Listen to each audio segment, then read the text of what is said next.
Hello friends, मैं संजीव प्रजापति अपने expert classes bye Sanjeev Prajapati YouTube channel पर आपका हार्दिक स्वागत करता हूं। दोस्तों, आज हम शुरू करने जा रहे हैं वेक्टर की दूसरी यूनिट यानी वेक्टर्स की दूसरी वीडियो।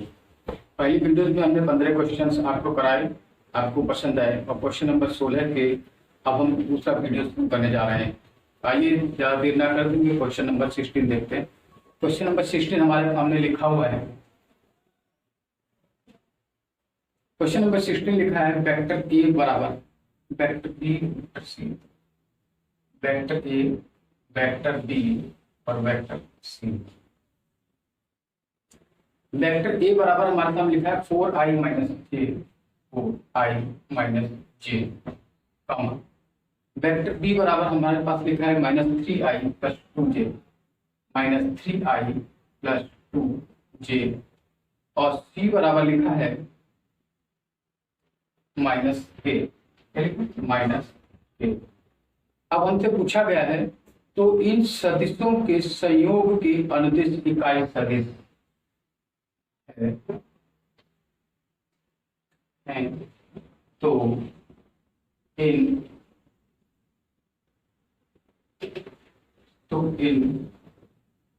सदिशों के संयोग के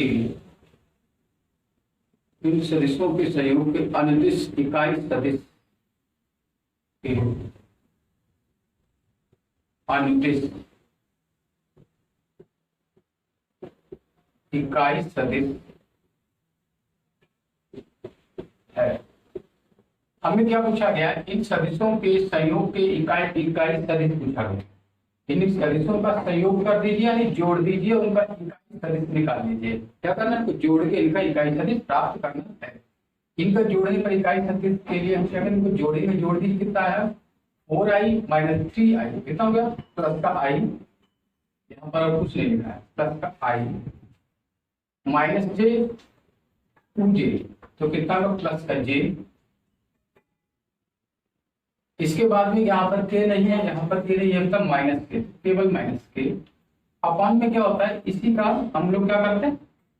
इसी का मॉड निकाल लेते हैं, यानी कि इसी का परिणामी निकालते हैं। 1 का स्क्वायर प्लस 1 का स्क्वायर प्लस -1 का स्क्वायर प्लस क्या करते हैं? -1 का स्क्वायर। तो -1 का स्क्वायर करेंगे, कितना आएगा? √1 + 1 + 1 बराबर √3। तो हमें इकाई सदिश प्राप्त करने के लिए नीचे वाली जो वैल्यू है हमको कितनी प्राप्त हो गई है? √3। तो दोस्तों, आपने देखा कि 3 सदिश दिए हुए थे।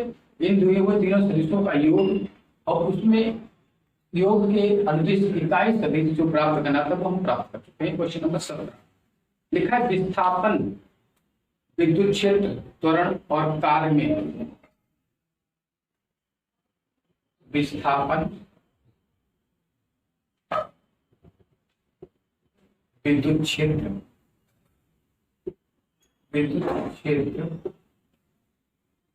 त्वरण और कार्य में अदिश है। दोस्तों, यहाँ पर हमारे पास 4 ऑप्शन दिए हुए हैं, हम अच्छे से देख पा रहे हैं। पहला ऑप्शन विस्थापन, दूसरा विद्युत क्षेत्र, तीसरा त्वरण, चौथा कार्य। अब हमसे पूछा इन चारों में 1 2 3 4 चारों में अदिश राशि कौन सी? तो अदिश राशि हमारी कौन सी? कार्य। हम सब जानते हैं कार्य एक अदिश राशि है। ठीक है फ्रेंड, अब चलते हैं क्वेश्चन नंबर 18 की तरफ। क्वेश्चन नंबर 18 देखते हैं। क्वेश्चन नंबर 18 लिखा है दो सदिशों के योग का परिमाण सदिशों के अंतर के बराबर है। क्या लिखा है? दो सदिशों के योग का परिमाण सदिशों के अंतर के बराबर। किसके बराबर? अंतर के बराबर है। तो उनके बीच का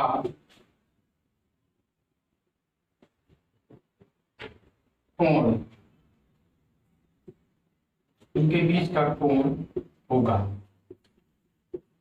दोस्तों जब हमें कोई दो सदिश दिए जाए, उन दोनों सदिशों के योग परिमाण, योग का परिमाण और अंतर का परिमाण अगर बराबर होता है तो ऐसी कंडीशन में दोनों का जो परिणामी होता है वो कितना होता है, परिणामी के सॉरी दोनों के बीच का कोण होता है कितना होता है, 90 डिग्री होता है। ठीक है ना। तो अब इसके बाद चलते हैं क्वेश्चन नंबर 90 पर। क्वेश्चन नंबर 19 में लिखा हुआ है हमारे सामने, दो समान सदिशों का परिमाण किसी एक सदिश के बराबर हो। लिखा है दो समान सदिशों का, दो समान सदिश हैं, सदिशों का परिणामी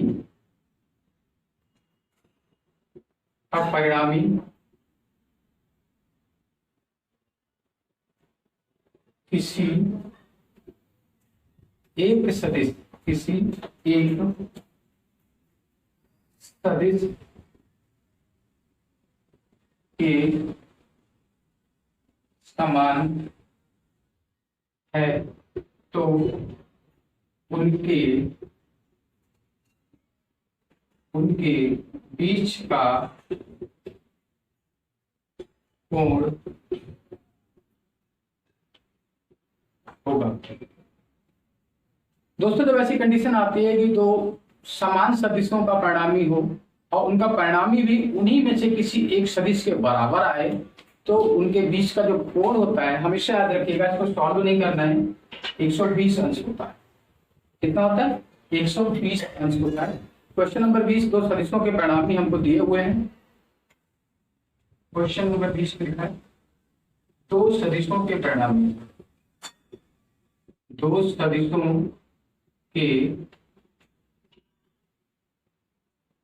परिणामी कितना लिखा है, 12 न्यूटन, 5 न्यूटन और 12 न्यूटन है। कितना, 5 न्यूटन और 12 न्यूटन है। किस कोण पर जोड़ने पर, किस कोण पर जोड़ने पर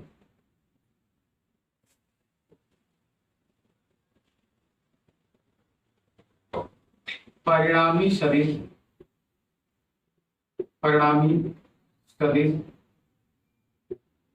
17 न्यूटन, 7 न्यूटन और 13 न्यूटन प्राप्त होते हैं। दोस्तों हम आपको बताएं, जब दो सदिश इस तरह के दिए हो उनको किस कोण पर जोड़ा जाए और परिणामी सदिश 17 न्यूटन, 7 न्यूटन, 13 न्यूटन होते हैं। ये 3 कंडीशंस होती हैं दोस्तों। सबसे पहले तो मैक्सिमम जो वैल्यू प्राप्त होती है, मान प्राप्त होती है, जोड़ने पर प्राप्त होता है। देख लीजिए 5 + 12 बराबर 17 आ रहा है।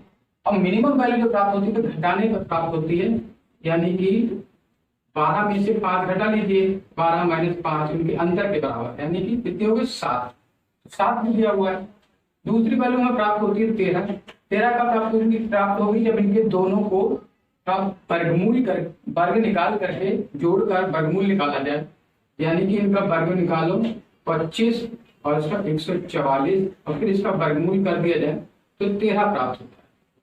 दोस्तों ये दोनों ही कंडीशंस हमको कब मिलती हैं, ये 17 वाली कंडीशन जब मिलती है जब हम 0 डिग्री सेंटीग्रेड को 0 अंश पर यानी कि समांतर करते हैं। जब हम दोनों सदिशों को समांतर जोड़ें, दोनों सदिश, ये दो सदिश हैं, ये दो सदिश हैं और ये दोनों ही सदिश एक ही दिशा में एक साथ काम करते हैं, यानी इनके बीच में कोण जो होता है 0 अंश का कोण हो और एक ही दिशा में काम करते हैं, तभी सदिश आपस में जुड़ जाते हैं। और 17 का मान लेंगे कितने डिग्री पर, 0 डिग्री। कितने, 0 डिग्री। दूसरी कंडीशन आती है माइनस वाली कंडीशन। माइनस वाली कंडीशन में क्या करते हैं, ये दो सदिश हैं, इन दोनों सदिश विपरीत दिशाओं में जब काम करते हैं, विपरीत दिशाओं में जब काम करते हैं तब ये सदिशों के जो मान है वो हट जाते हैं। ये कितने डिग्री पर होता है, 180 डिग्री पर। कितने पर 180 डिग्री पर। दूसरा जब हमें देखते हैं जो पाइथागोरस प्रमेय जब यहाँ पर लागू हो जाती है कि दोनों को का वर्ग करने पर उनका वर्गमूल निकालने पर जो वर्गमूल में 13 न्यूटन प्राप्त हो रही है वो प्राप्त होती है हमेशा 90 डिग्री। कितने पर प्राप्त होती है? 90 डिग्री। दोस्तों ये था हमारा 20वां क्वेश्चन। क्वेश्चन नंबर 21 देखते हैं। 21 लिखा है, चलिए इसको मिटाते हैं, ऊपर चलते हैं। क्वेश्चन नंबर 21 में काफी इंपॉर्टेंट क्वेश्चन है, ये प्रवक्ता एग्जाम में पूछा गया है क्वेश्चन है। और ये सारे ही क्वेश्चन जो हम देख रहे हैं ये टीजीटी, पीजीटी, एलडी और प्रवक्ता एग्जाम में पूछे गए क्वेश्चन हैं। इन सभी क्वेश्चन का संकलन करने में कई घंटे की मेहनत लगती है, तब जाकर के आपको 15 क्वेश्चन मिल पाते हैं। दोस्तों क्वेश्चन नंबर 21 लिख रहा हूं, वेक्टर ए बराबर वेक्टर ए बराबर क्या लिखा है 4i minus 3j, 4i minus 3j। और वेक्टर बी बराबर लिखा है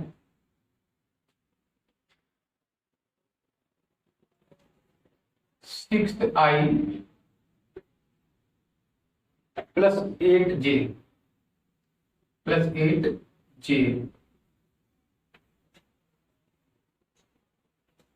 तो a प्लस बी का परिमाण है, तो vector a plus vector b का परिमाण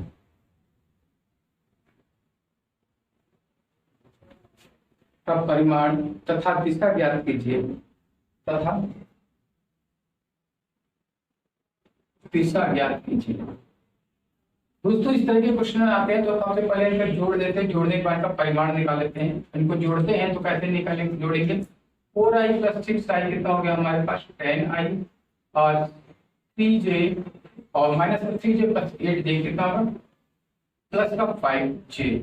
ठीक है दोस्तों, ये जो वैल्यू हमको निकाले इसका परिमाण निकालते हैं तो कितना आएगा 10 टाइम के 100 प्लस 5 पंजे 25 कितना होगा अंडर रूट 125 वैल्यू आएगी 5√5। तो इस दोस्तों इसका परिमाण हमको मिल गया 5√5। अब इसके बाद में अगर हम बात करते हैं, इसके बाद में अगर हम लोग बात करते हैं इसकी दिशा निकालने की, क्या निकालेंगे दिशा निकालने की। दिशा कैसे निकालते हैं देखिए, दिशा वेक्टर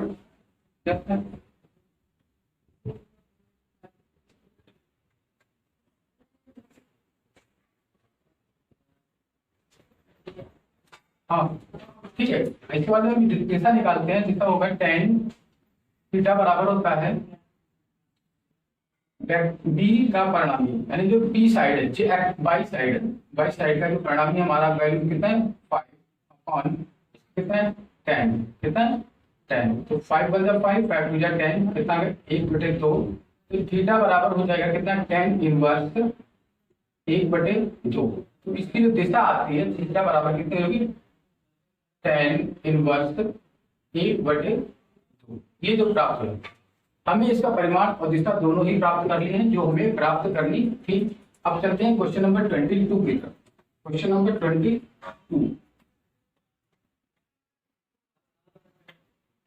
क्वेश्चन नंबर 22 कह रहा है, हमको बता रहा है एक वस्तु पर कार्यरत बल 12 न्यूटन 8 न्यूटन बल के परिणामी का अधिकतम मान कितना होगा। एक वस्तु पर कार्यरत 12 न्यूटन 8 न्यूटन, एक वस्तु पर कार्यरत बल 12 न्यूटन और 8 न्यूटन है, इनके परिणामी का अधिकतम मान, इनके परिणामी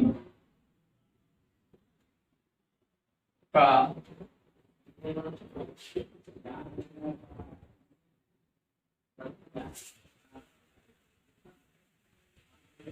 अधिकतम मान पूछा गया है। दोस्तों मैंने बताया किसी भी दो बलों के परिणामी का अधिकतम मान अगर हमें कब मिलता है, समानांतर जब दिशा में एक साथ वो गति करते हैं, एक साथ कहीं कार्यरत होते हैं, तब इनका मान परिणामी प्राप्त होगा, यानी इनके बीच का वैल्यू कितना 0। तो ऐसी कंडीशन में क्या होता है, ये दोनों बल आपस में जुड़ जाते हैं। क्या होता है, जुड़ जाते हैं। 12 न्यूटन प्लस 8 न्यूटन आपस में जुड़ जाते हैं, तो इनका परिणामी कितना प्राप्त होता है हमको 20 न्यूटन प्राप्त। कितना प्राप्त होता है, 20 न्यूटन प्राप्त होता है। क्वेश्चन नंबर करेंगे हम लोग 23। क्वेश्चन नंबर 23 हमारे सामने लिखा है लंबवत, क्या लिखा है 3 सदिशों के परिणामी। क्या लिखा, 3 सदिशों के परिणामी हमें दिए हुए हैं और उनके बीच का कोण बता। लिखा है 3 सदिशों के परिणामी 3, 4, 5 है, तो 5 है। 3 सदिशों के परिणामी कितने हैं, यदि a plus B vector a plus vector b बराबर वेक्टर c है, तो सदिश a और b के बीच का कोण हमें बताना है। बीच का कोण बताना है कितना। दोस्तों हमने देखा vector A plus B vector C हमको दिया है, क्या है परिणामी हम लोग यहाँ पर नोट डाउन करेंगे। तो 3 + 4 = 5, इसी तरह से तो आएगा। दोनों तरफ का होल स्क्वायर कर देने पड़ेगा। ठीक है, दोनों तरफ का होल स्क्वायर कर देंगे, कितना होगा 3 × 9 + 4 × 4 = 16। ठीक है ना, 4 × 16 प्लस इसका क्या हो जाता है 2ab, यानी 2 × 3 × 4 cos थीटा बराबर 25 ये मिलेगा। तो इतना होगा 16 9 25 और बराबर में यहाँ भी 25 है। ठीक है, साथ में हमारे पास क्या है 2 × 6 = 24 cos थीटा। 25 से 25 कैंसिल हो जाता है और हमारे पास मिलता है 25 इधर आ जाता है। 25 को ऐसे कैंसिल ना करो, 25 को इधर बुलाओ, इधर ले जाओ, चाहे इधर ले जाओ। तो 24 cos थीटा बराबर 25 - 25 बराबर हो गया 0।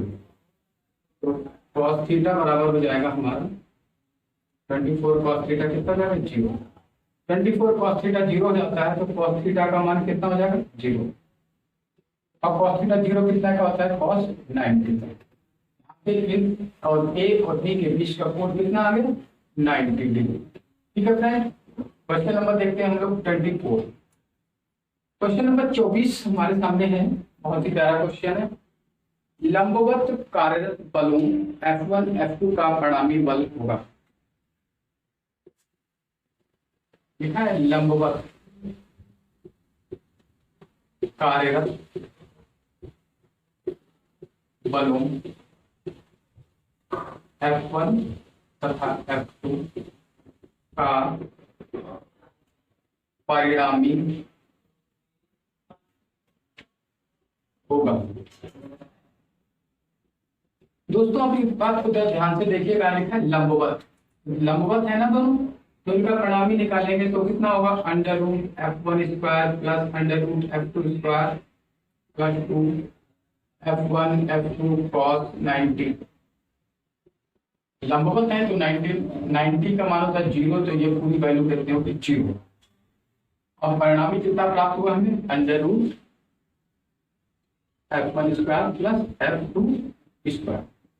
दोस्तों इस तरह से हमें लंबवत कार्य बलों का परिणामी हमको प्राप्त हो जाता है।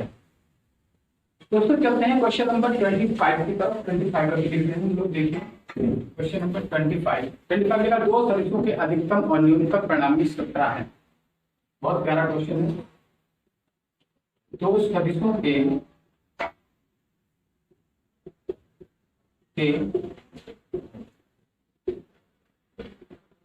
अधिकतम और न्यूनतम परिणामी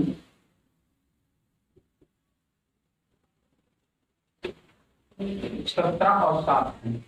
17 और 7 है। सदिशों के लंबवत होने पर, सदिशों के लंबवत होने पर इनके परिणामी का परिमाण होगा। ठीक है, सदिशों के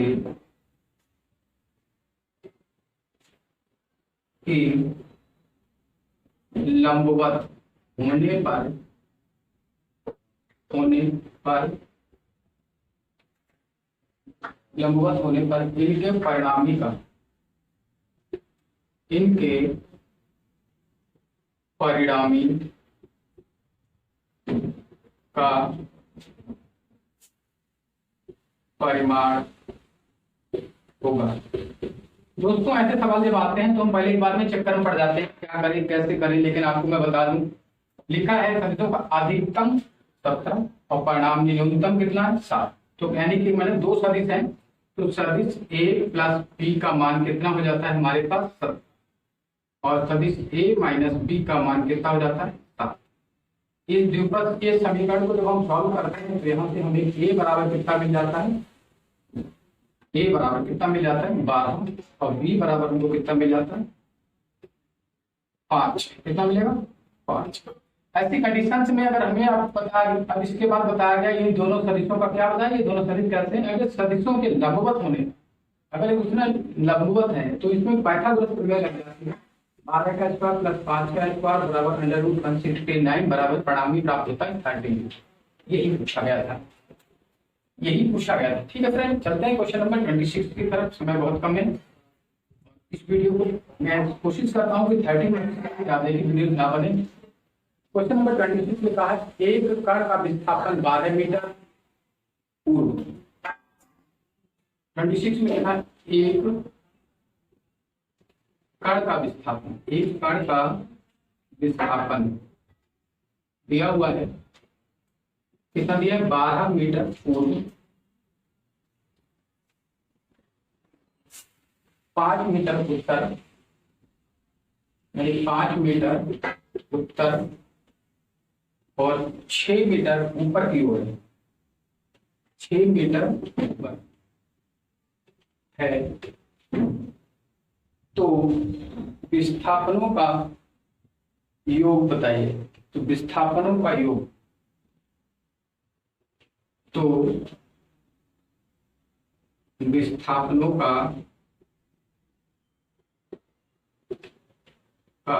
योग पूछा है। देखिए फ्रेंड से कोई कण है, पहले विस्थापित होता है 12 मीटर पूर्व की ओर, फिर विस्थापित होता है 5 मीटर उत्तर की ओर, और उसके बाद में 6 मीटर ऊपर की ओर विस्थापित होता है। इससे 3 विस्थापन प्राप्त होते हैं।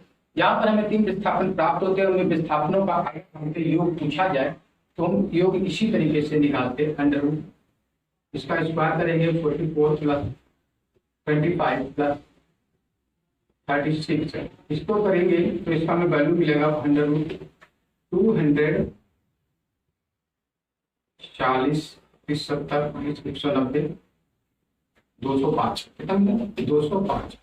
और 205 का जो हम सॉल्व करते हैं, इसका वर्गमूल निकालते हैं तो हमको मिलता है कितना 14.31। कितना मिलता है 14.31 मीटर। ये हमारा इसका विस्थापन हो जाता है फ्रेंड्स। इसके बाद में अभी हमने आपको 6 सवाल करवाए, इसके बाद बढ़ते हैं अभी हमारे 4 सवाल। क्वेश्चन नंबर 27 देखते हैं अभी हम, इसको हटाएं।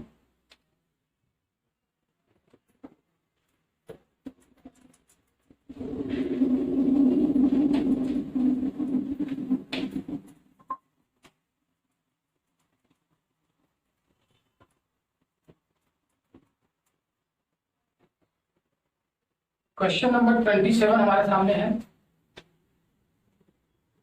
क्वेश्चन नंबर 27 है, यदि वेग का घटक y घटक कितना है, x घटक कितना है।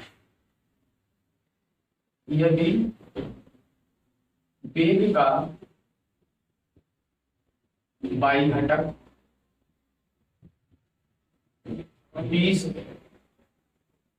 और x घटक 10 है, तो क्षैतिज से वस्तु की गति की दिशा, तो क्षैतिज से वस्तु की गति की दिशा, गति की दिशा, क्षैतिज से वस्तु की गति की दिशा पूछी गई है। ठीक है दोस्तों, हमें पता है कि बाई घटक पूछा गया है, तो वेग का बाई घटक बी वाई बराबर कितना है 20 और बी टेन बराबर कितना है हमको बी एक्स बराबर, हम देखें एक्स एक्सिस पे दिशा कितने घटक 10 है, तो हमें कितना मालूम tan इनवर्स की वैल्यू में फाइंड आउट करनी होती है। थीटा बराबर निकालना होता है। थीटा बराबर कैसे निकालते हैं हमको, फॉर्मूला होता है tan थीटा बराबर B Y upon B X, यानी कि बी एक्स, तो थीटा बराबर हमारा जो होता है tan इनवर्स बी वाई कितना है 20 अपॉन 10 टू 20, यानी कि tan इनवर्स 2, ये वैल्यू हमको प्राप्त हो जाती है। क्वेश्चन नंबर 28 देखेंगे। क्वेश्चन नंबर देखेंगे 28 लिखा हुआ है, यदि एक कण बिंदु इतने से इतने तक गति करता है तो विस्थापन सदिश पूछा है। यदि एक कण बिंदु 2, 3, 5 P 2, 3, 5 से बिंदु Q लिखा हुआ है 3, 4, 5 3, 4, 5 तक गति करता है, तक गति करता है, तो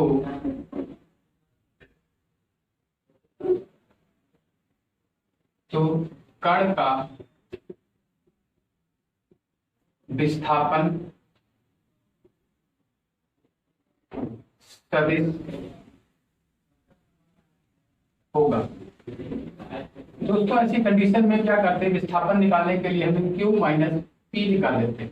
Q माइनस P निकाल लेते हैं। Q माइनस P निकालने के लिए Q में से P को माइनस करेंगे, कितना आएगा 3 में से 2 जाएगा तो मिलेगा 1 और कामा, इसके बाद 4 में से 3 जाएगा कितना 1 और 5 में से 5 0, यानी कि इसका सदिश निकालना हो। अब इसका सदिश निकालना हो तो 1 I प्लस 1 J इस तरह से लिखेंगे, ठीक है ना फ्रेंड। और 1 को हम नहीं लिखते हैं तो I प्लस J, सदिश कितना हो जाएगा इसका I प्लस J, सदिश जाएगा I प्लस J। ठीक है फ्रेंड, क्वेश्चन नंबर 29 हम लोग देखेंगे। बहुत ही अच्छा क्वेश्चन हमारे पास होने वाला है। क्वेश्चन नंबर 29 लिखा है, दो सदिशों इतने अक्ष आई एक्स और वाई के अनुदिश घटकों के योग क्रमशः इतने हैं। लिखा है दो सदिशों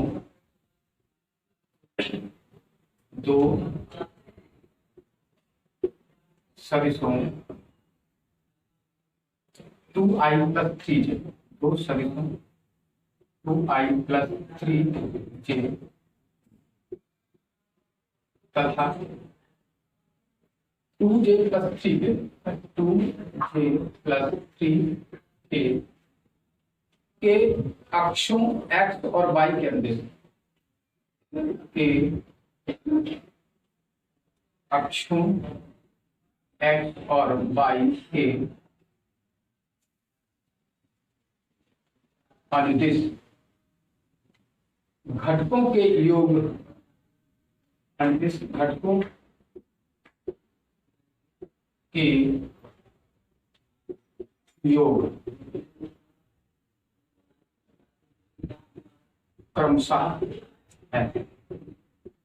घटकों के योग पूछा है, यानी योग के घटक पूछा है, इनका योग करो, उनके घटक निकाल दो एक्स और वाई के अनुदिश। तो ऐसे में क्या करते हैं दोस्तों, हमें जो प्राप्त होता है 2i प्लस 2j और 3j, कितना 5j प्लस 3k, इसके एक्स अक्ष और वाई अक्ष जो योग हो गया ना, योग है, इसके एक्स और वाई अक्ष के घटक कौन कौन से, 2 एक्स अक्ष का घटक हो गया 2, यानी क्रमशः पूछा तो एक्स अक्ष का 2 पहले लिख लिया 2 और वाई अक्ष का 5, ये इसके घटक प्राप्त हो जाते हैं। क्वेश्चन नंबर है हमारे सामने 30। हम दोस्तों क्वेश्चन नंबर 13 क्वेश्चन करने जा रहे हैं। लिखा है विस्थापन 25i माइनस 6j में विस्थापन 25i माइनस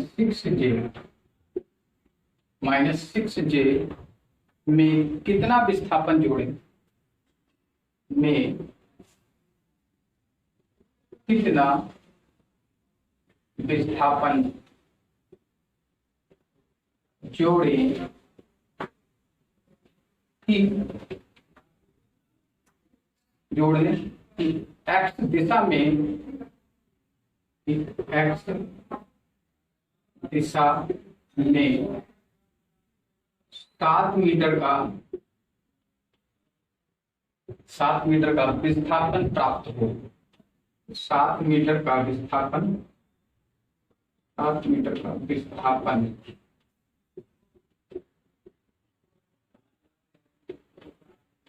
प्राप्त हो। ऐसा कंडीशंस के लिए क्या करते हैं हम, लिखा है इसमें कितना विस्थापन जोड़ा जाए कि हमारे पास जो प्राप्त कंडीशन में बाद में जुड़ने पर एक्स दिशा में कितना विस्थापन प्राप्त हो। दिशा में विस्थापन प्राप्त होंगे 7 जो है उसका दिशा में परिणाम सदिश कितना आएगा 7i। अब 7i में से इसको घटा दीजिए 25i माइनस 6j घटाएंगे तो 7i minus 25i plus 6j प्राप्त होगा। 7i में से 25i घटाएंगे तो माइनस 18i प्लस 6j। विस्थापन कितना जोड़ने में माइनस 18i प्लस 6j। विस्थापन अगर इसमें जोड़ दिया जाए तो 7 मीटर का विस्थापन हमें प्राप्त हो जाएगा। दोस्तों हमारी आज की वीडियो के 15 क्वेश्चन थे जो हमारे चूज किए गए थे, आज कंप्लीट हो गए। इसके साथ में वेक्टर्स की अभी एक वीडियो आपको और मिलने वाली है जो वेक्टर गुणनफल से संबंधित होगी। सबसे पहले हमें वेक्टर अवधारणा, फिर बाद में वेक्टर से योगफल और अवकलन व्यवकलन यानी जोड़ना और घटाने से संबंधित क्वेश्चन दिए गए थे। अगली वेक्टर की जो वीडियो मिलने वाली है तो वेक्टर गुणनफल से संबंधित मिलने वाली है जिसमें डॉट प्रोडक्ट और हम लोग क्रॉस प्रोडक्ट की बात करेंगे। दोस्तों हमारी इस वीडियो को आप लाइक करें, सब्सक्राइब करें चैनल को और लोगों में शेयर करें ताकि बहुत सारे व्यक्ति हमारे इस वीडियो से लाभान्वित हो सके। हमारी वीडियो देखने के लिए आपका बहुत बहुत धन्यवाद, आभार। Thank you so much.